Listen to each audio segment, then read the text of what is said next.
अगला जो पॉइंट आ रहा है दैट इज इलेक्ट्रोकेमिकल सीरीज, ठीक है ना। अब इलेक्ट्रोकेमिकल सीरीज में क्या कंडीशंस है, बहुत ध्यान से सुनिएगा, और बहुत खास प्रॉपर्टी है ना बेटा। ईसीएस का फुल फॉर्म क्या है, इलेक्ट्रोकेमिकल सीरीज, ठीक है। ये जो इलेक्ट्रोकेमिकल सीरीज है ये इलेक्ट्रोकेमिस्ट्री, फिजिकल केमिस्ट्री में आपका एक चैप्टर आएगा इलेक्ट्रोकेमिस्ट्री, वहां का प्रॉपर्टी है, वहां का पॉइंट है, वहां का टॉपिक है, लेकिन इसका use through out the syllabus होता है। तो अगर आपने इलेक्ट्रोकेमिस्ट्री पढ़ रखा है तो वेल एंड गुड, नहीं पढ़ रखा है तो उसके कुछ खास बातें, मैं सारी बातें तो यहां डिस्कस नहीं करूंगा, वो आप जब चैप्टर पढ़ेंगे तब आएगा, लेकिन हमें जो काम में आने वाली बातें हैं वो मैं यहां पर थोड़ी बहुत डिस्कस कर रहा हूं। इसको ध्यान से सुने, ध्यान से समझे, और ये आप जब चैप्टर पढ़ेंगे इलेक्ट्रोकेमिस्ट्री और क्लियर हो जाएगा, क्योंकि आपको हर क्वेश्चन में हर कॉन्सेप्ट यही लगाना पड़ेगा। देखें इलेक्ट्रोकेमिकल सीरीज, हम लोग एक टर्म यूज करते हैं बेटा, ऑक्सीडाइजिंग एजेंट, रिड्यूसिंग एजेंट, है ना, बहुत इंपॉर्टेंट टर्म है ऑक्सीडाइजिंग एजेंट, रिड्यूसिंग एजेंट, ठीक है। अब एक बात समझना, हम लोग जनरली जब बात करते हैं ना बेटा, तो हमारे पास दो मीडियम होते हैं, एक गैसियस मीडियम और एक्वस मीडियम। बहुत ध्यान समझिएगा, गैसियस मीडियम और aqueous medium. Gaseous medium, suppose आपसे क्वेश्चन मैंने आपको पीरियोडिक टेबल के टाइम पर भी कराया था, क्या कराया था, विच of the following is strongest reducing agent, Li, Na, K, Rb, suppose ये दिया बेटा। रिड्यूसिंग एजेंट कौन, जिसका खुद का क्या हो, ऑक्सीडेशन, वो काम किसकी तरह करेगा, रिड्यूसिंग एजेंट। और ऑक्सीडेशन का मतलब क्या है बेटा, लॉस ऑफ इलेक्ट्रॉन।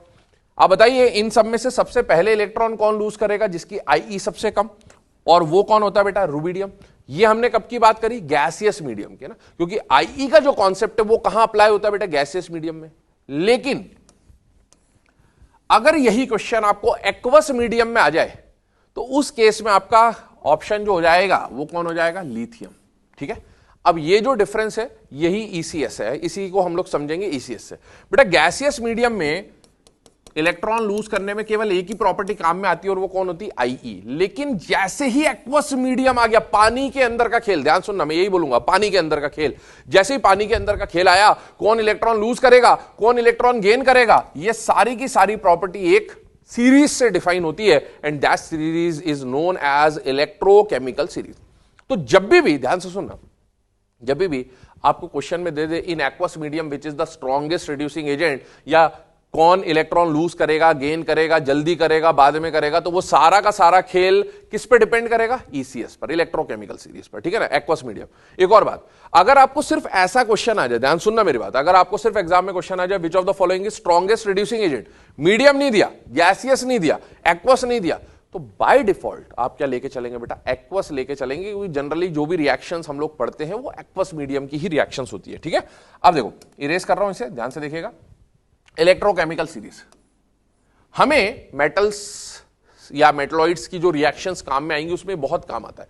आपने क्लास 10th में एक रिएक्टिविटी सीरीज पढ़ी होती है ना, कि कौन हाइड्रोजन के ऊपर है डिस्प्लेस कर देगा, हाइड्रोजन के नीचे डिस्प्लेस नहीं करेगा, ये वैसी सीरीज है, बट ये कई सारी प्रॉपर्टीज पे डिपेंड करता है। अभी जैसे मैं मेटल्स के लिए आपको बता रहा हूं, तो कोई भी मेटल है, सपोज है ना, कंडीशन समझा रहा हूं, मेटल जनरली कौन से स्टेट में बेटा, सॉलिड, और मेटल को क्या बनाना है, कैटायन बनाना है। क्या बनाना है बेटा, कैटायन। मेटल सॉलिड फॉर्म में है, मेटल को पहले आपने सब्लिमेशन एनर्जी दी, सब्लिमेशन एनर्जी देके आप मेटल को कौन से फॉर्म में लाए बेटा, गैसियस। गैसियस के बाद आपने इसको क्या दी बेटा, आयोनाइजेशन एनर्जी, और मेटल को क्या बना लिया बेटा, M+, ठीक है ना, एक आई दो आई जो भी लगेगा। और जैसे इस गैसियस आयन को पानी में ले गए तो बेटा आयन डाइपोल अट्रैक्शन की वजह से इसके आसपास वाटर मॉलिक्यूल आ जाएंगे, और वाटर मॉलिक्यूल आ गए तो अब ये क्या बन गया, एक्वस, ठीक है ना। तो यहां पर जो इस मेटल आयन और वाटर के बीच में इंटरेक्शन हुआ, आयन डाइपोल इंटरेक्शन हुआ, उसकी वजह से कुछ एनर्जी रिलीज हुई, जिसको हमने क्या बोला बेटा, हाइड्रेशन एनर्जी, माइनस में He। तो मेटल का सॉलिड फॉर्म से लेकर इस एक्वस फॉर्म में आयन बनाने तक का जो प्रोसेस है ना बेटा, देखो M सॉलिड से M+ एक्वस, है ना, ये जो लाइन बनाई ना इसको बोलते हैं हाफ सेल रिएक्शन। क्या बोलते हैं बेटा, हाफ सेल रिएक्शन, मतलब एक इसके साथ भाई मेटल के साथ कोई दूसरा कंपाउंड भी होगा जो रिएक्शन में पार्टिसिपेट कर रहा होगा ना, तो M से M+ बना, तो ये आधी रिएक्शन आपको शो की गई है। जब आप इलेक्ट्रोकेमिस्ट्री पढ़ोगे सारी बातें आपको समझ में आ जाएंगी। तो बेटा M से M+ बना, मतलब मेटल का क्या हुआ, रिडक्शन हुआ या ऑक्सीडेशन हुआ, ऑक्सीडेशन, ठीक है। तो ये जो रिएक्शन आपको दिखाई गई इसमें मेटल का ऑक्सीडेशन हो रहा है, लेकिन मेटल काम किसकी तरह करेगा, रिड्यूसिंग एजेंट, है ना। तो इस तरह की रिएक्शंस के लिए दो टर्म यूज करते हैं, एक SRP और एक एसओपी। क्या यूज करते हैं बेटा? एसआरपी और एसओपी। तो बेटा एक बात ध्यान रखें, है ना, एक्वस फॉर्म में जब भी क्वेश्चन की बारे में बात होगी कि कौन जल्दी इलेक्ट्रॉन लूज करेगा, कौन बाद में इलेक्ट्रॉन लूज करेगा, तो आपके दिमाग में सीधे सीधे क्या आना चाहिए? Electrochemical series. और ध्यान से देखेंगे, मैं अब कंडीशन और क्लियर कर रहा हूं आपको। तो ईसीएस इलेक्ट्रोकेमिकल सीरीज जो है, ठीक है, ये डिपेंड करता है एक वैल्यू पे जिसको हम लोग बोलते हैं इलेक्ट्रोड पोटेंशियल। क्या बोलते हैं बेटा? इलेक्ट्रोड पोटेंशियल, है ना। निकालने का तरीका भी आपको समझाया, sublimation energy, ionisation energy, hydration energy. अगर यहां तो कैटायन बनाए, एनायन बनाते तो इलेक्ट्रॉन गेन कराते। बॉन्ड नेबर साइकिल याद करो तो पहले बॉन्ड डिसोसिएशन एनर्जी, ठीक है, hydration energy, electron gain enthalpy, वो सारी चीज आती है, ठीक है। खैर ये सब वैल्यू बेस्ड बातें हैं, तो उसको निकालना हमारे लिए फिजिबल नहीं, बस हम कंडीशन समझ रहे। इलेक्ट्रोड पोटेंशियल, ठीक है, इलेक्ट्रोकेमिकल सीरीज मतलब इलेक्ट्रोड पोटेंशियल। आप लोगों ने ये पढ़ा होता है कि जब भी रिएक्शंस होती हैं, है ना, इलेक्ट्रोकेमिकल सेल, इलेक्ट्रोलाइटिक सेल्स वगैरह जो होते हैं, इलेक्ट्रोकेमिकल सेल में जब रिएक्शन होती है तो आपके पास इलेक्ट्रोड्स होते हैं, कैथोड एनोड, है ना। और एनोड पे क्या होता है बेटा? ऑक्सीडेशन। कैथोड पे क्या होता है? रिडक्शन। तो उनके जो पॉसिबिलिटी होती है उसको इलेक्ट्रोड पोटेंशियल से डिफाइन करते हैं। एक आता है स्टैंडर्ड रिडक्शन पोटेंशियल, है ना, किसी एनोड पे रिडक्शन होगा, सॉरी किसी इलेक्ट्रोड पे रिडक्शन होगा, और किसी इलेक्ट्रोड पे क्या होगा? ऑक्सीडेशन।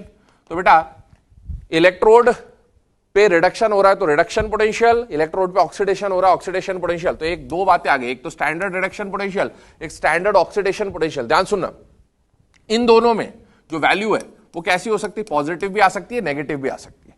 पॉजिटिव भी आ सकती है, नेगेटिव भी आ सकती है ना। ध्यान सुनना, अगर इलेक्ट्रोड पोटेंशियल को इस तरह से दिखाएंगे ई नॉट से, कैसे दिखाएंगे? ई नॉट। ध्यान सुनना, ई नॉट से यहां क्या हो रहा है बेटा? Reduction potential. मतलब सपोज मैंने ऐसे लिख दिया M+3 से M+2, इसका मतलब ये हाफ सेल है। पहले रिएक्टेंट साइड में मेटल की स्टेट क्या थी? +3। प्रोडक्ट साइड में मेटल की स्टेट क्या हो गई बेटा? +2। मतलब मेटल का क्या हो गया? रिडक्शन, ठीक है ना। तो इस तरह से दिखा दिया। अगर आपको कुछ नहीं भी दिया है तो इसका मतलब क्या है? मेटल का क्या हो रहा है? Reduction. Means we are talking about reduction potential of metal. अगर ऐसा ऑक्सीडेशन पोटेंशियल दिखाना है तो आपको या तो ऑक्सीडेशन पोटेंशियल लिख के देगा या ऐसा दिखाएगा M से M+2। इसका मतलब है मेटल का क्या हो रहा है? Oxidation. Means we are talking about oxidation potential of the metal.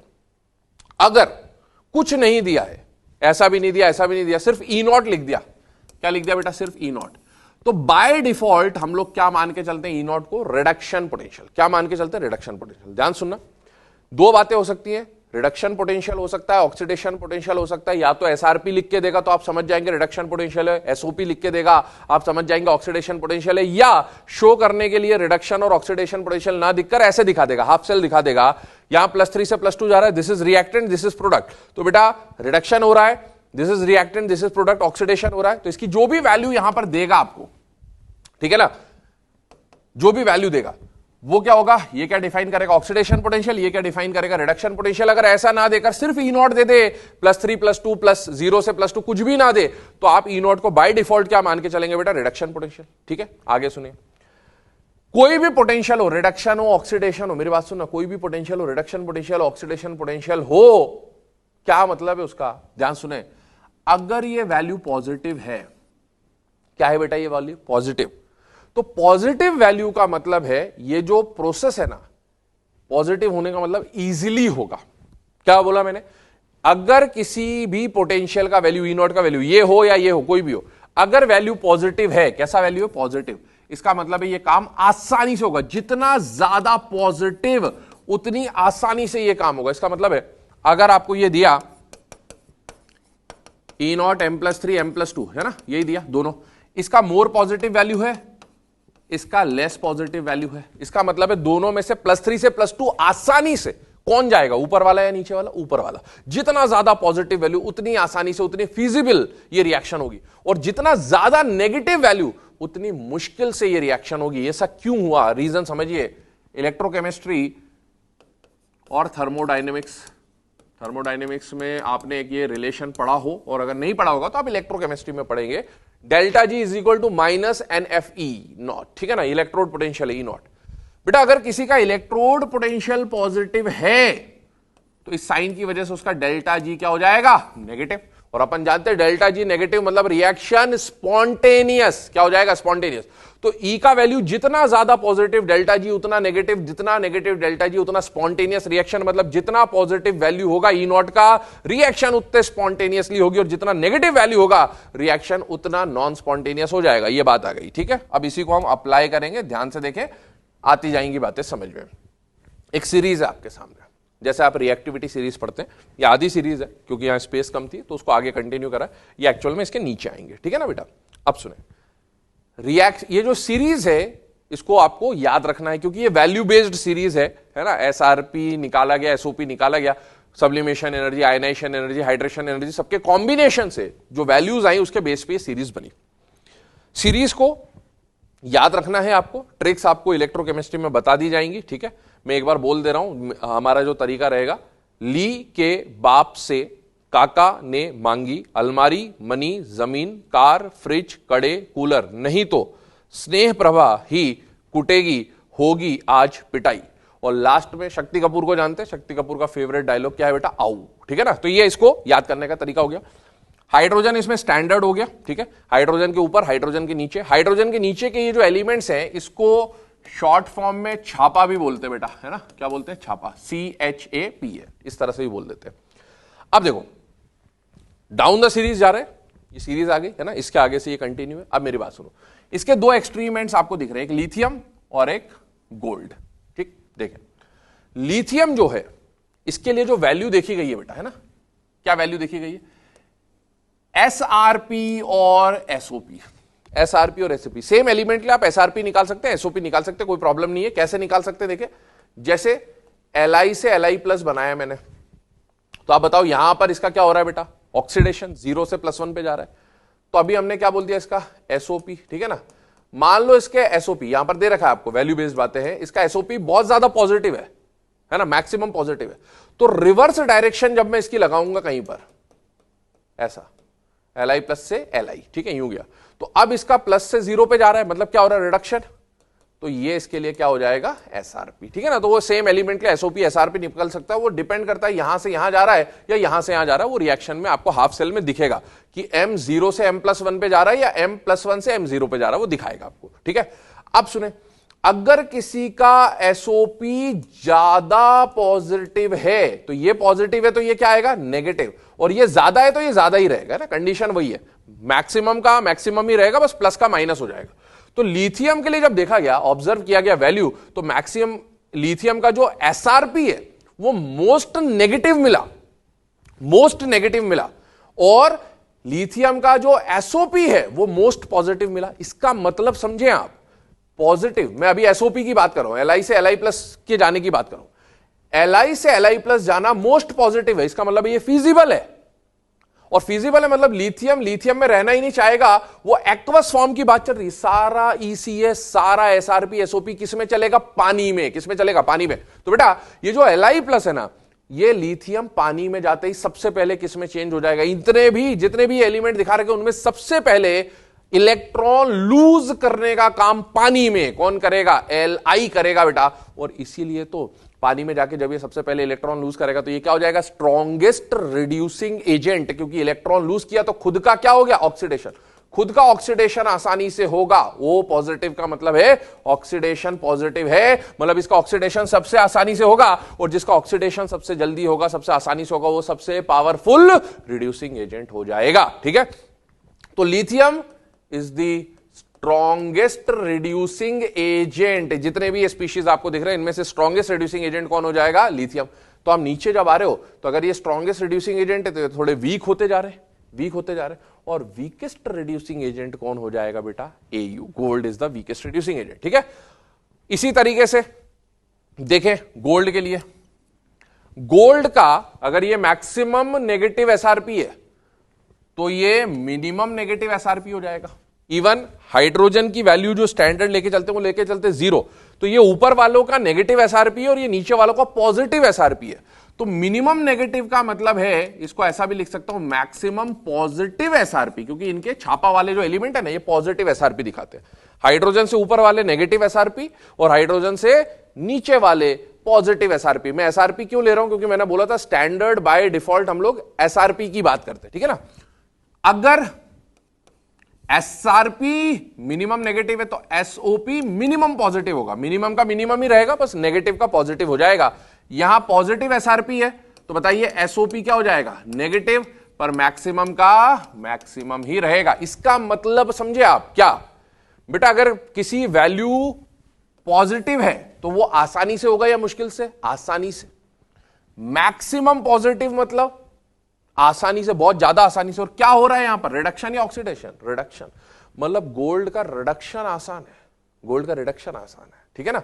तो देखिए ये स्ट्रॉन्गेस्ट रिड्यूसिंग एजेंट, ये थोड़े नीचे आने पर मॉडरेट रिड्यूसिंग एजेंट, और ये वीकेस्ट रिड्यूसिंग एजेंट के केस में आ जाते हो, तो ये कंडीशन है। तो आपको एग्जाम में जब भी पूछे कि कौन स्ट्रॉन्गेस्ट रिड्यूसिंग एजेंट है, कौन वीकेस्ट रिड्यूसिंग एजेंट है, कौन स्ट्रॉन्गेस्ट ऑक्सीडाइजिंग एजेंट है, कौन वीकेस्ट ऑक्सीडाइजिंग एजेंट है, और दो तरह के बातें हो जाएंगी, दो मीडियम हो जाएंगे, गैसियस, गैसियस में सिर्फ किससे सॉल्व करेंगे, आईई से, लेकिन एक्वस दे दे तो एक्वस में आपको क्या काम में आएगा बेटा, इलेक्ट्रोकेमिकल सीरीज। जैसे जैसे मेरी बात सुनिएगा, है ना, जैसे मैं बात करूं कैल्शियम, सोडियम, मैग्नीशियम, एल्यूमिनियम, ये चार लिखे आपके सामने, ठीक है।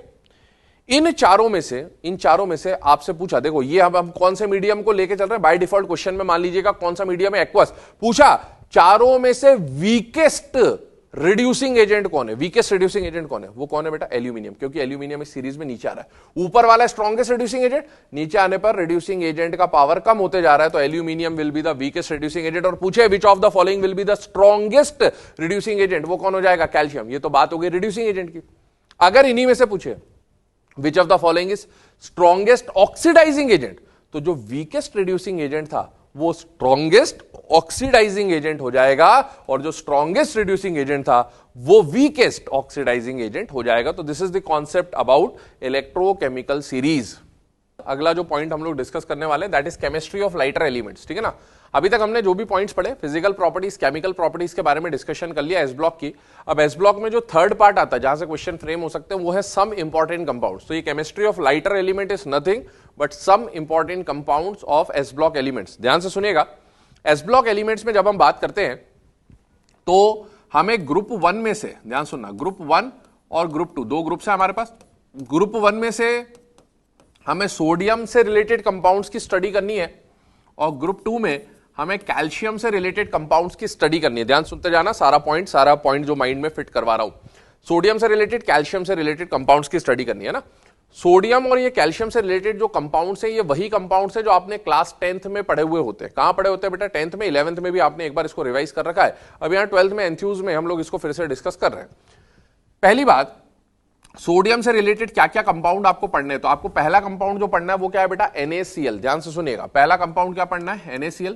दूसरा कंपाउंड आपको पढ़ना है NaOH, और तीसरा कंपाउंड आपको पढ़ना है ना NaHCO3, और साथ में क्या है बेटा, Na2CO3.10H2, washing soda, baking soda. तो सोडियम के इन कंपाउंड्स, इनके प्रिपरेशन, इनकी प्रॉपर्टीज को आपको स्टडी करना होता है। सबसे पहला कंपाउंड हम NaCl ले रहे हैं, ठीक है ना। मैं आपको 10th में जो आप रिएक्शन पढ़ते हैं वो भी बताऊंगा, क्योंकि वो एक सिंगल लाइन की रिएक्शन होती है। अगर वो याद है तो आपका मैक्सिमम काम हो जाता है, फिर उसी को हम डिटेल में यहां पर देख रहे होंगे। तो बेटा NaCl फर्स्ट कंपाउंड होगा, इसको पहले इसलिए पढ़ेंगे क्योंकि NaCl से ही बाकी तीनों के प्रिपरेशन होंगे। ध्यान सुनना, है ना। तो आपको एक बात तो याद हो गई कि इन तीनों के प्रिपरेशन में किसका यूज आएगा बेटा, NaCl का, ठीक है ना। अब देखिए, कैल्शियम के जो कंपाउंड्स आपको पढ़ने होते हैं वो होता है बेटा CaO या CaOH ट्वाइस, या फिर आप पढ़ते हैं CaCO3, या फिर आप पढ़ते हैं CaSO4.12H2O, दैट इज POP, है ना। तो ये कंपाउंड्स आपको पढ़ने होते हैं। सबसे पहले सोडियम से रिलेटेड कंपाउंड्स की स्टडी करेंगे, और सोडियम से रिलेटेड पहला जो कंपाउंड आपको पढ़ना है वो क्या है बेटा, NaCl। पहला कंपाउंड NaCl क्यों पढ़ रहे हैं, क्योंकि इसी से बाकी तीनों कंपाउंड्स का प्रिपरेशन होगा, ठीक है। उस पॉइंट को इरेज कर रहा हूं, देखते जाइए ध्यान से। NaCl नाम हो गया इसका बेटा सोडियम क्लोराइड, साथ ही साथ इसे क्या बोलते हैं बेटा, कॉमन सॉल्ट, या फिर सॉलिड स्टेट में आपने इसके क्रिस्टल स्ट्रक्चर के बारे में पढ़ रखा है तो वहां भी एक नाम दिया जाता है, रॉक सॉल्ट भी इसको कहा जाता है, ठीक है। एक और बात आती है, एक और नाम यूज किया जाता है कई बार, दैट इज टेबल सॉल्ट। कौन सा सॉल्ट है बेटा, table salt. This is common salt, this is rock salt, और एक और नाम क्या दिया बेटा, टेबल सॉल्ट। लेकिन ध्यान रखें, NaCl को कॉमन सॉल्ट और रॉक सॉल्ट बोला जाता है। Table salt is NaCl plus some impurities, है ना। तो प्योर NaCl को टेबल सॉल्ट नहीं बोलेंगे, ठीक है। तो टेबल सॉल्ट जब भी नाम आएगा आपके दिमाग में आना चाहिए NaCl विथ इंप्योरिटीज, है ना। बाकी ये कॉमन सॉल्ट, रॉक सॉल्ट इसी का नाम है। प्रिपरेशन बहुत इजी, सोशल में, हिस्ट्री में डांडी मार्च आपने पढ़ा होगा, ठीक है ना। नमक सत्याग्रह आंदोलन जो इसको बोला जाता है, क्या है कंडीशन देखें। सी वाटर लिया, सी वाटर को चेंबर्स में, सी शोर्स में चेंबर्स बनाए जाते हैं, उन चेंबर्स में सी वाटर भर देते हैं। हम जानते हैं सी वाटर अल्कलाइन होते हैं, सैलाइन होते हैं। उसको इवेपोरेशन होता है धीरे धीरे सनलाइट में, और उसके बाद कुछ पार्ट तो इवेपोरेट हो गया, जो लेफ्ट ओवर रेसिड्यू बचता है that is crude NaCl। Crude मतलब कच्चा NaCl या जिसमें इंप्योरिटीज फिलहाल हैं वो NaCl आ गया। इसमें क्रूड NaCl में कौन कौन सी इंप्योरिटीज हैं, Na2SO4, CaSO4, MgCl2, CaCl2, ध्यान रखें, एग्जाम में आया हुआ क्वेश्चन है ये, ठीक है ना। एनसीईआरटी की लाइन है तो अपने को पता होना चाहिए। इसमें मिक्स कर देगा, जैसे Na2SO4 CaSO4 दिया, अभी इधर NaCl तो ये खुद ही है, और यहां पर आपको अगर MgSO4 दिख रहा है क्या, नहीं, तो क्वेश्चन क्या बनेगा, विच of the following impurities not present in crude NaCl, Na2SO4, CaSO4, MgSO4, है ना, इस तरह से दे देगा। तो अपने को पता होना चाहिए MgSO4 प्रेजेंट नहीं है, यही चारों प्रेजेंट है।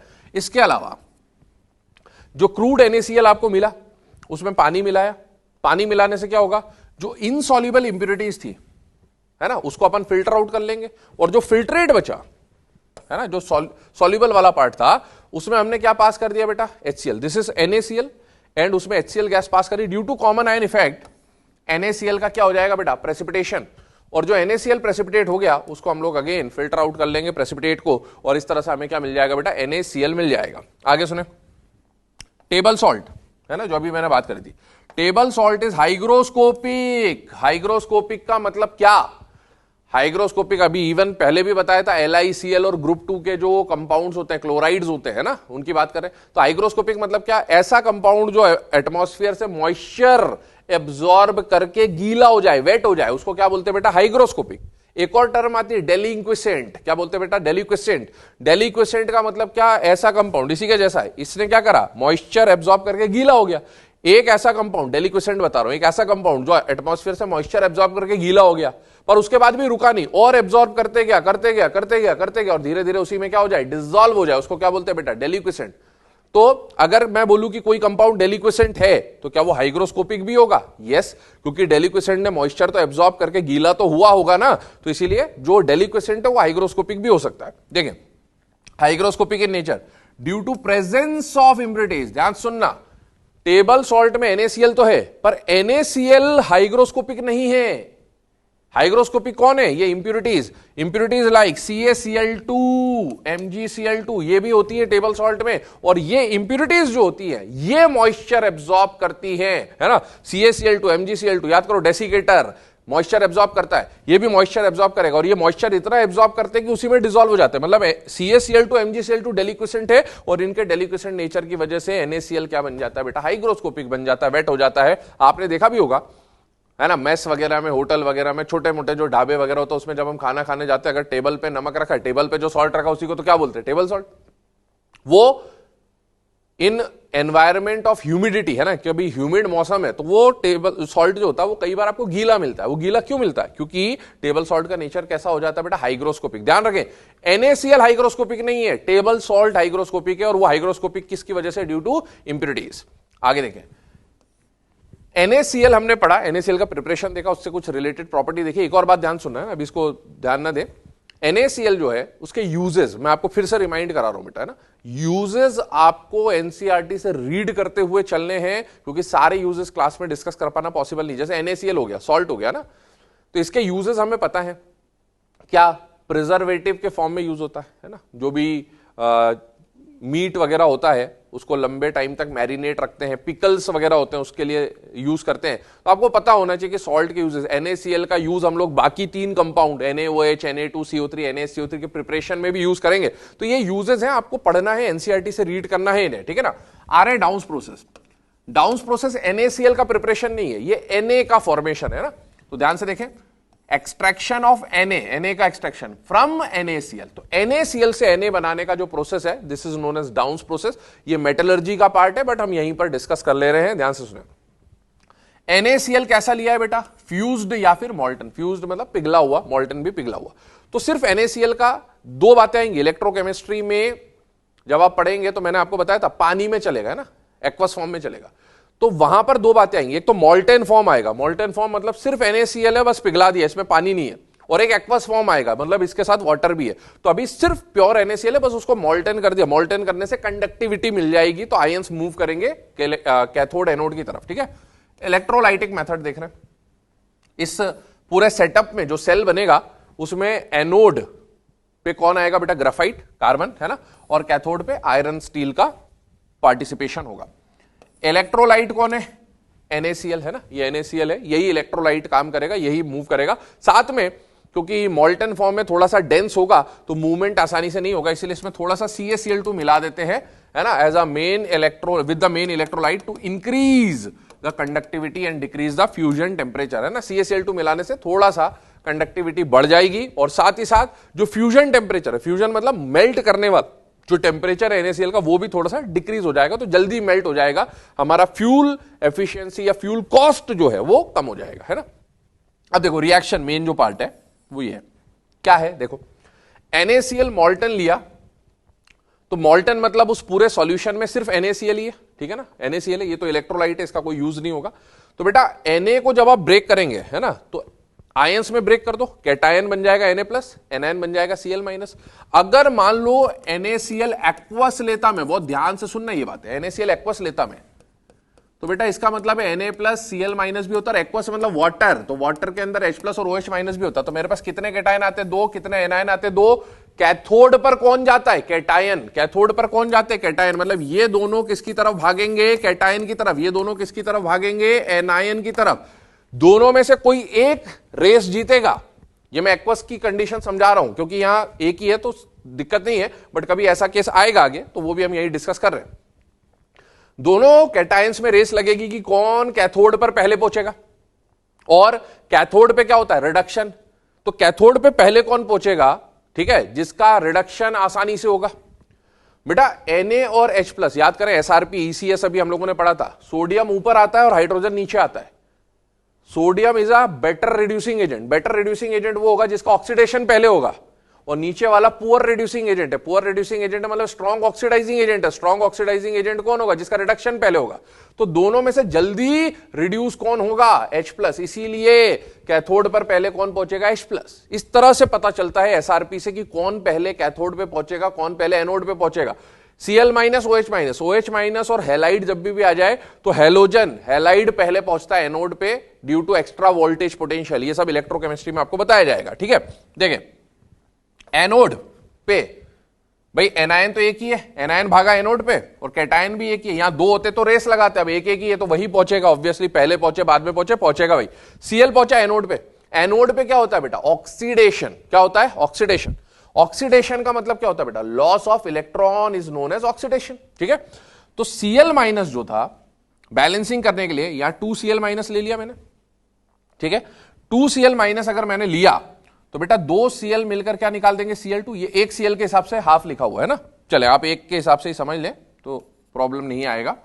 Cl- है, Cl2 के फॉर्म में नेचर में मिलता है, तो Cl- से Cl2 बना, तो बेटा इसने क्या रिलीज कर दिया, एक इलेक्ट्रॉन रिलीज कर दिया, क्या रिलीज कर दिया, एक इलेक्ट्रॉन। और अगर मैं इसको बैलेंस करता, तो बैलेंसिंग में क्या हो जाता, देखें 2Cl- gives Cl2 plus 2 electron, ये आ जाता रिएक्शन। तो अब देखो एनोड पर Cl- क्या बन गया बेटा, Cl2, क्योंकि एनोड पर लॉस ऑफ इलेक्ट्रॉन हो रहा है, या फिर स्टेट से देखें तो -1 से 0 जा रहा है, मतलब क्या हो गया, ऑक्सीडेशन। तो एनोड पे क्या होगा, ऑक्सीडेशन होगा, इलेक्ट्रोकेमिस्ट्री में आप बार बार पढ़ते हैं। दूसरी बात, Cl2 मिल गया, कैथोड पर क्या होगा बेटा, रिडक्शन, और क्योंकि Na अकेला ही है यहां पर, है ना, H+ है ही नहीं क्योंकि एक्वस नहीं है, मॉल्टन है, तो Na+ गया कैथोड पर, कैथोड पर क्या होता है, रिडक्शन, Na+ ने इलेक्ट्रॉन गेन किया, gain of electron is known as reduction, और Na मिल गया। तो बेटा कैथोड पर सोडियम मिल जाएगा डिपॉजिट, और Cl एनोड पर Cl2 आपको गैस के फॉर्म में मिल जाएगा। तो ये सोडियम को ऑब्टेन करने का तरीका है, NaCl से सोडियम कैसे निकाला जाता है, ठीक है ना। This we will study also in metallurgy chapter. चलिए आगे बढ़ रहे हैं। सेकेंड कंपाउंड, बहुत ध्यान से, मैंने आपको बोला 4 कंपाउंड्स आपको पढ़ने हैं सोडियम से रिलेटेड, NaCl, फिर NaOH, है ना। तो NaOH के प्रिपरेशन के लिए किसका यूज आएगा, NaCl का। अब सुने, क्लास 10th याद करो, ये NaCl का क्या लिखा है मैंने, एक्वस सोल्यूशन, ब्राइन सोल्यूशन बोलते हैं इसको। क्या बोलते हैं बेटा, ब्राइन सोल्यूशन। क्या बोलते हैं, ब्राइन सोल्यूशन। जो सैचुरेटेड NaCl का सोल्यूशन होता है उसको क्या बोलते हैं बेटा, ब्राइन सोल्यूशन। ठीक है, 10th की रिएक्शन बता रहा हूं। इसका हमने क्या कराया, इलेक्ट्रोलाइसिस। क्या कराया बेटा, इलेक्ट्रोलाइसिस। इलेक्ट्रोलाइसिस मतलब करंट की प्रेजेंस में ब्रेकडाउन कराया। तो NaCl टूटेगा, HOH टूटेगा, आपस में कंबाइन होंगे, यहां मिलेगा आपको NaOH। 10th की रिएक्शन है, साथ में क्या मिलेगा, H2, साथ में क्या मिलेगा, Cl2। ये रिएक्शन है। ठीक है, अब आप देखो ये जो NaOH मिला यही तो हमारा मेन प्रोडक्ट था। ये H2 H+ कैटायन था, कहां पर मिलेगा, कैथोड पर। Cl2 एनायन है, कहां पर मिलेगा, एनोड पर। तो ये रिएक्शन है 10th की, अगर ये याद है तो यही हम पढ़ेंगे डिटेल में। When brine solution is electrolysed we obtain NaOH, H2 is obtained at cathode and Cl2 is obtained at anode। इस प्रोसेस को याद करें आप, क्लोर एल्कली प्रोसेस भी बोलते थे। 10th में एनसीईआरटी में गिवन है, क्या बोलते हैं बेटा, क्लोर एल्कली प्रोसेस। पता होना चाहिए, डायरेक्ट क्वेश्चन आ गया। अब ये 11th 12th की बुक में नहीं दिया, बट 10th में दे रखा, पढ़ रखा है आप लोगों ने, कभी डायरेक्ट क्वेश्चन आ गया क्लोर एल्कली प्रोसेस। अब पता ही नहीं है क्लोर एल्कली प्रोसेस क्या है, तो this is also known as chlor alkali. Chlor क्यों, क्लोरीन की वजह से, और एल्कली NaOH है ना, मेटल हाइड्रोक्साइड अल्कलीज होते हैं। तो ये क्लोर एल्कली प्रोसेस है, यही रिएक्शन होने वाला है। देखिए यहां पर हमने जो सेल लिया है वो कौन सा सेल है बेटा, कास्टनर केल्नर सेल। आप मॉड्यूल रीड करेंगे तो एक नेल्सन डायफ्राम सेल भी आपको दे रखा है। नेल्सन डायफ्राम सेल में यही दे रखा है, एज इट इज दे रखा है आपको। ठीक है ना, और कुछ भी नहीं है उसमें, बस सेल आ जाएगा वहां पर। एट कैथोड रिएक्शन हो जाएगी H की, एट एनोड रिएक्शन हो जाएगी Cl की। ठीक है, अब देखो क्या हो रहा है। NaCl का एक्वा सॉल्यूशन लिया, इलेक्ट्रोलाइसिस करा रहे तो Na और Cl टूट गया, और वाटर भी H+ और OH- में टूट गया, अभी जो मैंने थोड़ी देर पहले आपको बताया था ना। अब इलेक्ट्रोलाइटिक मेथड, क्लास्टनर केल्नर सेल। एनोड किसका बना होता है, ग्रेफाइट का। एनोड किसका बना बेटा, ग्रेफाइट का। यहां खास बात है, कैथोड किसका बना होता है बेटा, मर्क्यूरी कैथोड होता है। ध्यान सुनना, मर्क्यूरी कैथोड होता है। और मर्क्यूरी मेटल के साथ जुड़ के अगर कुछ बनाता है तो वो बोलते हैं अमलगम। क्या बोलते हैं बेटा, अमलगम। अलॉय जो बनता है, अमलगम। ठीक है ना, देखें क्या है यहां पर। आप देखो जैसे ही इलेक्ट्रोलाइट लिया तो इलेक्ट्रोलाइट में हमने क्या ले लिया बेटा, ब्राइन सोल्यूशन। ब्राइन सोल्यूशन क्या है, NaCl का सैचुरेटेड एक्वस सॉल्यूशन। तो ये मिल गया। अब जैसे ही इलेक्ट्रोलाइसिस हुआ तो NaCl तो टूट जाएगा Na+Cl- में, और वाटर भी टूटेगा H+ और OH- में। अब एनोड पर एनायन भागेंगे। कितने एनायन है बेटा, दो। दोनों में से जो पहले पहुंचता है, रेस जीतता है, वो कौन होता है बेटा, Cl-। Cl- कहां पहुंच गया, एनोड पर। ध्यान से देखते जाना, एनोड पर क्या होना है, ऑक्सीडेशन। तो Cl- 2 लिए क्योंकि Cl2 बनता है।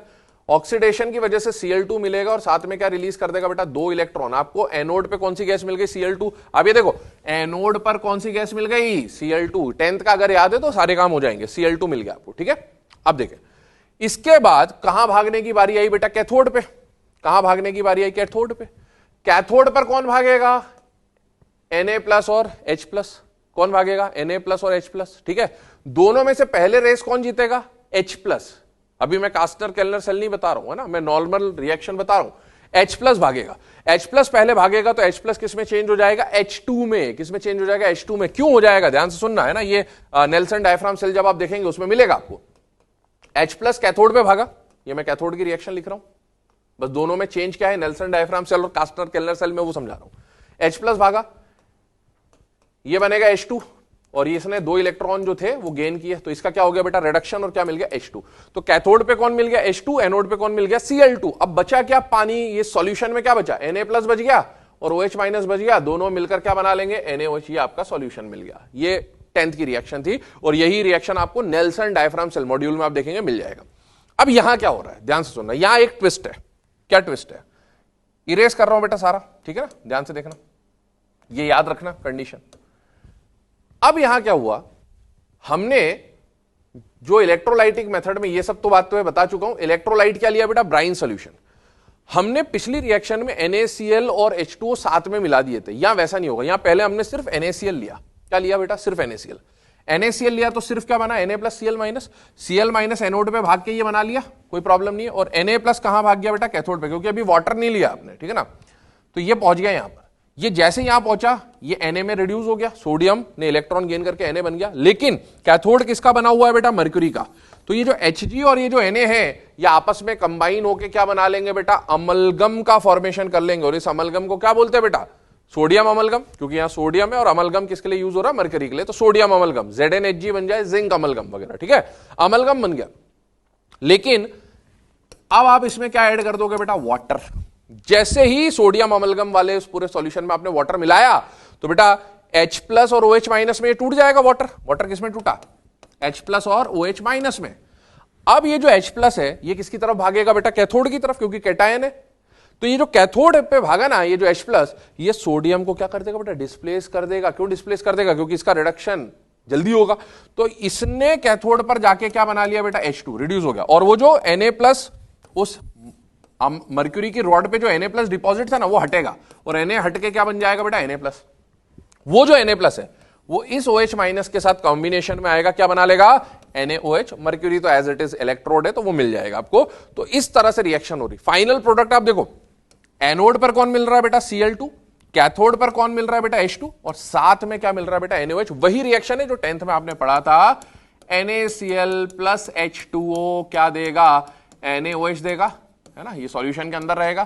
कैथोड पर H2, एनोड पर Cl2। तो आप पहला जो सेल मैंने आपको बताया नेल्सन डायफ्राम, उसमें दोनों को पहले ही मिला दिया था, तो एक साथ ये प्रोडक्ट मिल गए। इसमें हमने पहले NaCl मिलाया, तो NaCl मिलाने से Cl2 मिल गया और Na का अमलगम बन गया, फिर वाटर डाला तो H2 रिलीज हो गया और साथ में क्या मिल गया, NaOH। ठीक है, this is caustic soda क्लोर alkali process भी बोला जा सकता है। आगे देखें, NaOH, ध्यान से देखें, NaOH is manufactured by electrolysis of brine solution. The by products है ना, जो एक्स्ट्रा प्रोडक्ट्स मिल रहे हैं। तो भाई NaOH का तो NaOH तो अपना मेन प्रोडक्ट हो गया, साथ में कैथोड एनोड पे कौन से प्रोडक्ट मिले थे, याद करिए, है ना। तो क्या क्या मिला था बेटा, देखें, Cl2 और H2, है ना। बाय प्रोडक्ट्स बोला, ये अमलगम है, ये रिएक्शन आदि हुई थी। मेन प्रोडक्ट्स जो बाय प्रोडक्ट्स में मिले थे, at cathode H2, at anode आपको क्या मिला था बेटा, Cl2। Answer will be 1। चले, प्रॉपर्टीज ऑफ NaOH, ध्यान से देखें। NaOH is a white crystalline solid, ठीक है। NaOH बेस है या एसिड है बेटा, बेस है, बहुत ही पावरफुल स्ट्रॉन्ग बेस है। तो बेस किसके साथ रिएक्शन करेगा, या तो एसिडिक चीजों के साथ या एम्फोटेरिक चीजों के साथ, वो भी पॉइंट आएगा, है ना। सेकेंड प्रॉपर्टी डेलिक्विसेंट, ध्यान सुनना, दो प्रॉपर्टी बोली थी, हाइग्रोस्कोपिक डेलिक्विसेंट। हाइग्रोस्कोपिक भी मॉइस्चर एब्जॉर्ब करता है, डेलिक्विसेंट भी मॉइस्चर एब्जॉर्ब करता है। हाइग्रोस्कोपिक मॉइस्चर एब्जॉर्ब करके वेट, डेलिक्विसेंट मॉइस्चर एब्जॉर्ब करते करते करते उसी में डिसॉल्व हो जाएगा। मतलब NaOH वाटर को एब्जॉर्ब करता रहेगा, मॉइस्चर को एब्जॉर्ब करते रहेगा। क्यों करते रहेगा, एग्जांपल हाइड्रोजन बॉन्डिंग। बेटा NaOH का जो OH है और वो वाटर के साथ क्या बना सकता है बेटा, H बॉन्डिंग। इसी वजह से ये वाटर के साथ इजीली बॉन्ड बनाता है और डेलिक्विसेंट रहता है। एक खास बात, एक क्वेश्चन बनता है इसके ऊपर, ये आपके पास NaOH है, ठीक है ना। सपोज NaOH का कंसंट्रेशन कितना है बेटा, C1। इसका मतलब मोल्स है कितने, C1। इसको आपने एक सॉल्यूशन बना लिया, ठीक है। ये जो सॉल्यूशन बना है, सॉल्यूशन 1, इसका कंसंट्रेशन मैंने क्या मान लिया बेटा, C1। और इसमें क्या डला हुआ है बेटा, NaOH डला हुआ है। ये NaOH को C1 ना मान के आप मान लो X मोल्स। कितने मान लो, X मोल। तो X मोल NaOH का जब मैंने सॉल्यूशन बनाया, वाटर के साथ सॉल्यूशन बनाया, तो कंसंट्रेशन कितना आ गया, C1। इस कंसंट्रेशन को मैंने ओपन छोड़ दिया काफी टाइम के लिए, दिनों के लिए, आवर्स के लिए छोड़ दिया। क्या NaOH डेलिक्विसेंट नेचर का है या नहीं है बेटा, है। इस सॉल्यूशन को जब हमने काफी टाइम तक खुला छोड़ दिया, उसके बाद जो सॉल्यूशन बन रहा होगा या मिल रहा होगा, उसको सॉल्यूशन 2 बोल रहा हूं। सॉल्यूशन 1 से सॉल्यूशन 2 में जाने पे क्या चेंज आया बेटा, NaOH तो जितना आपने मिलाया था उतना ही है। मतलब इसमें NaOH के अभी भी कितने मोल्स हैं बेटा, X मोल्स ही हैं।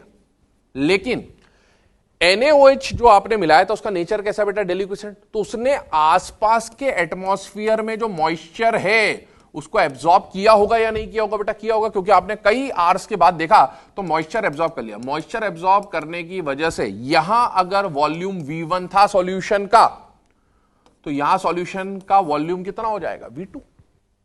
और अगर V1 V2 का रिलेशन देखूं तो V1 से ज्यादा कौन हो जाएगा, V2, क्योंकि इसमें मॉइस्चर एक्स्ट्रा एब्जॉर्ब हो चुका है।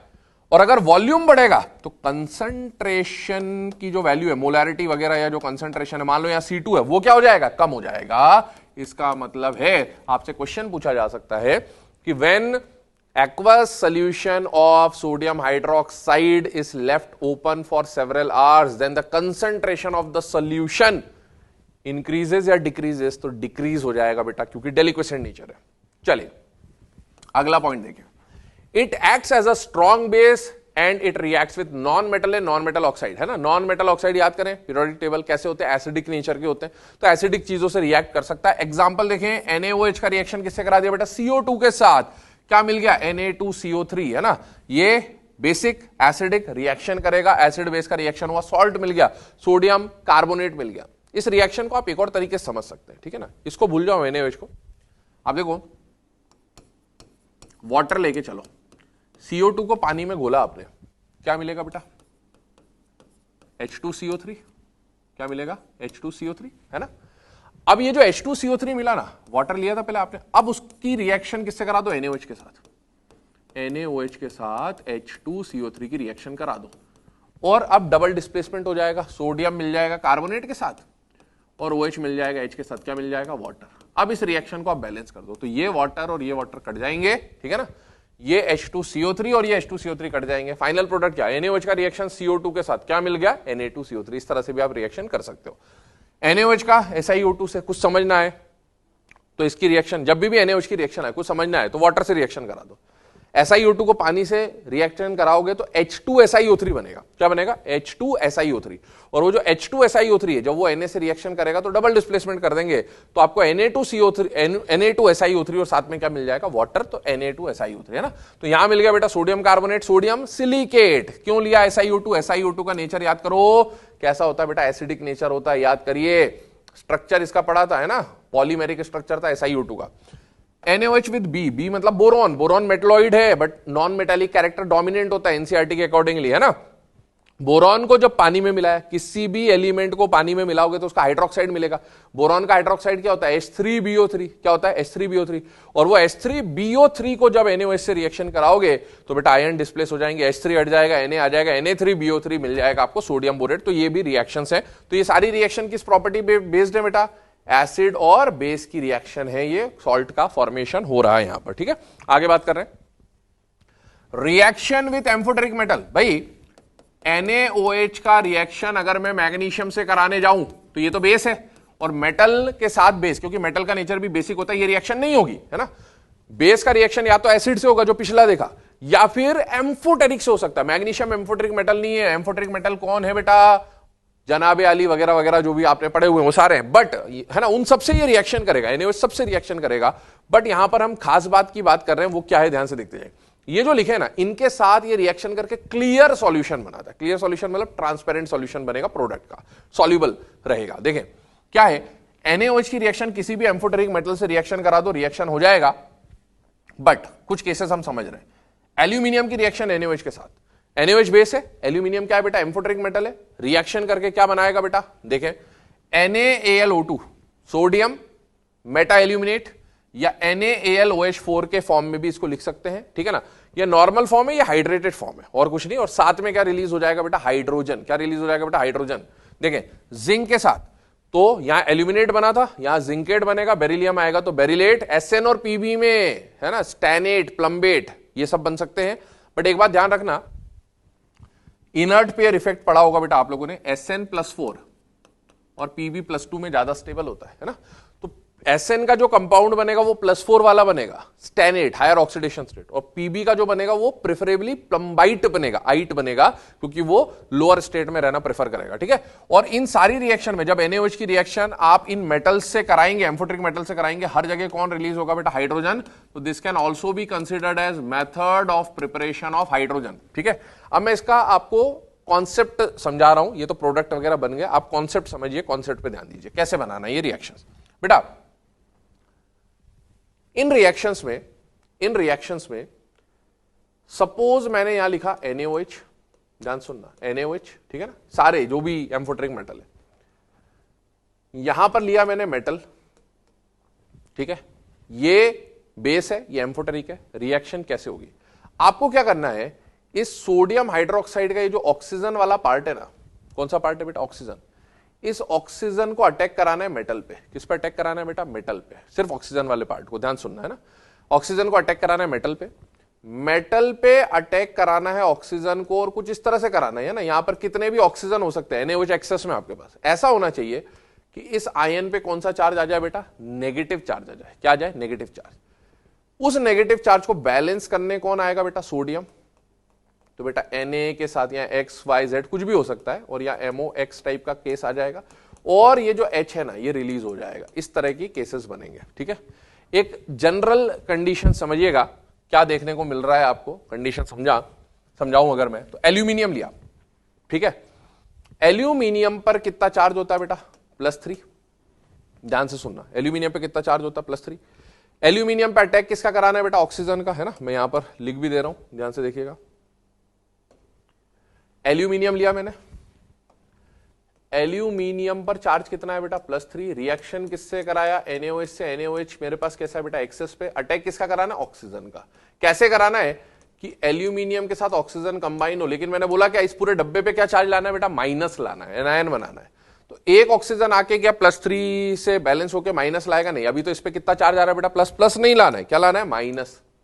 तो बेटा ऑक्सीजन और बढ़ा दो। अब मैंने ऑक्सीजन कितनी कर दी? 2।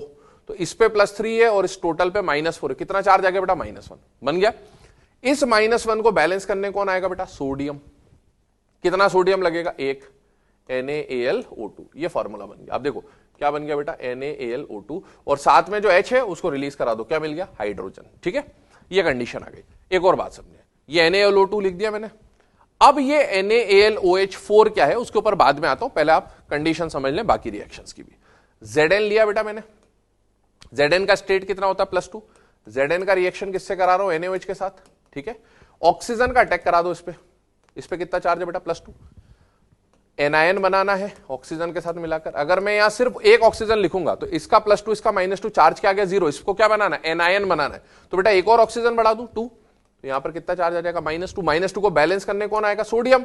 तो सोडियम कितने लाने पड़ेंगे? 2। क्या बन गया? Na2ZnO2। आप देखो यहां क्या बन गया बेटा? Na2ZnO2 और साथ में हाइड्रोजन को क्या कर दो? रिलीज कर दो। तो इसीलिए मैंने बोला कि इन सब में हाइड्रोजन रिलीज होगा तो ये सब क्या बन जाएगी बेटा? Method of preparation of hydrogen. ठीक है, अगर जिंक के बदले बेरिलियम आएगा तो बेरिलियम भी +2 है, तो उसका भी ऐसे ही फॉर्मूला बन जाएगा, है ना। इस तरह से फॉर्मूला बनाते जाएंगे।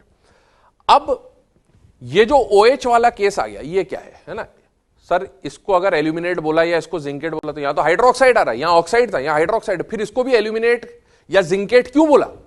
तो रीजन समझो, आपको कुछ नहीं करना है। आपने यहां ऑक्सीजन लिया था, ऑक्सीजन के बदले यहां मैं OH लगा रहा हूं, तरीका वही रखना, OH लगाना। OH लगाया तो देखो कितने ऑक्सीजन आ रहे थे बेटा? 2। ठीक है, कितने ऑक्सीजन आ रहे थे? 2। अगर मैं ऑक्सीजन हटा के यहां OH लगाता हूं तो बेटा मेरे को नेगेटिव चार्ज लाने के लिए कितने ऑक्सीजन लगाने पड़ेंगे? 3 पे आ जाएगा नेगेटिव। लेकिन ध्यान रखें हाइड्रोजन की क्वांटिटी ऐसी रखनी है कि उससे वाटर निकल सके, तो मुझे 4 लेने पड़ेंगे और 4 लूंगा तो ZnOH4 पे -2 आ जाएगा। ठीक है, और साथ में क्या आ जाएगा? Na2। तो आप देखो Na2ZnOH4, यहां देखो NaAlOH4 -1। ठीक है, 4 हाइड्रोजन है, मतलब वाटर बन सकता है, -1 ये आ गया। ठीक है, तो आप देखो हुआ क्या है। इस वाले केस को मैं ऐसा लिख सकता हूं बेटा, Na2ZnO2.2H2। जितने हाइड्रोजन है उनसे पानी निकाल दो। क्या निकाल दो? पानी निकाल दो। देखो ये बन गया। इसको लिखो NaLO2 अलग कर दो। कितने हाइड्रोजन है बेटा? 4, OH4 है। ठीक है, कितने मैक्सिमम वाटर निकलेंगे? 2 वाटर निकलेंगे, मतलब 2H2O निकाल दो। 2H2O निकाल के जो बचा हुआ उसको लिख दो तो आपको मिलेगा NaAlO2। क्या मिल जाएगा? NaAlO2। तो बेटा ये जो NaAlO2 है ये जो फॉर्म है कोई फर्क नहीं है, ये एनहाइड्रस फॉर्म है और ये हमने उसका क्या लिखा बेटा? हाइड्रेटेड फॉर्म वही है। इसीलिए नाम ये मत सोचना कि यहाँ ऑक्साइड है तो यहाँ हाइड्रोक्साइड है या नाम चेंज होना चाहिए। ये एल्यूमिनेट ही है और ये जिंकेट ही है। इस तरह से आप सॉल्व कर सकते हैं। देखें वेन एम्फोटेरिक मेटल, यहां पर ये जो है मेटल्स है ना, एक बात और सुनना ध्यान से, क्या इन मेटल का, ये एम्फोटेरिक मेटल है तो एम्फोटेरिक मेटल का NaOH से रिएक्शन कराओ या इन एम्फोटेरिक मेटल के हाइड्रोक्साइड्स का रिएक्शन कराओ या इन एम्फोटेरिक मेटल के oxides. Amphoteric metal hydroxides, amphoteric metal oxides. Oxide hydroxide का नेचर सेम होता है, पीरियोडिक टेबल याद करें। Amphoteric metal react with alkalis, then amphoteric metal will be present in complex anion, है ना। ये पॉइंट है, क्या है? ये जो एम्फोटेरिक मेटल है, मेटल क्या बनाएगा? एनायन का फॉर्मेशन करेगा। ये तो बता ही दिया आपको। साथ ही साथ ध्यान से सुनना, एम्फोटेरिक मेटल हो, NaOH से रिएक्शन की बात कर रहा हूं, मेटल हो, मेटल ऑक्साइड हो, मेटल हाइड्रोक्साइड हो या इन मेटल का सॉल्ट भी हो, तो वो NaOH के साथ रिएक्शन करके सेम मेन प्रोडक्ट की बात कर रहा हूं, सेम मेन प्रोडक्ट बनाएंगे, एल्यूमिनेट, जिंकेट, बेरिलेट, है ना, स्टैनेट, प्लम्बाइट वगैरह। देखें क्वेश्चन देखें, when Zn is a metal when it reacts with excess NaOH it forms a soluble complex है ना, कलरलेस ट्रांसपेरेंट सॉल्यूशन बनाएगा। In that complex Zn is present in NaOH के साथ। जब एम्फोटेरिक मेटल हो, मेटल ऑक्साइड हो, metal hydroxide हो, कोई भी रिएक्शन करे, जो एम्फोटेरिक मेटल है वो किसके अंदर प्रेजेंट होता है बेटा, एनायन वाले पार्ट में प्रेजेंट होता है, 2 है ना, जिंकेट वाले पार्ट में रहेगा। देखिए नीचे लिखा भी है, एम्फोटेरिक मेटल, ऑक्साइड, हाइड्रोक्साइड या फिर उसका सॉल्ट, ठीक है, give same complex on reaction with excess NaOH। तो यहां पर जो हमने एल्यूमिनियम जिंक के साथ रिएक्शन देखी, वो एल्यूमिनियम ऑक्साइड हाइड्रोक्साइड के साथ भी दे दे, वही रिएक्शन होनी है, मेन प्रोडक्ट वही मिलने वाला है आपको। नेक्स्ट जो पार्ट है दैट इज वॉशिंग सोडा, इसको हम लोग नेक्स्ट लेक्चर से स्टार्ट करेंगे बेटा।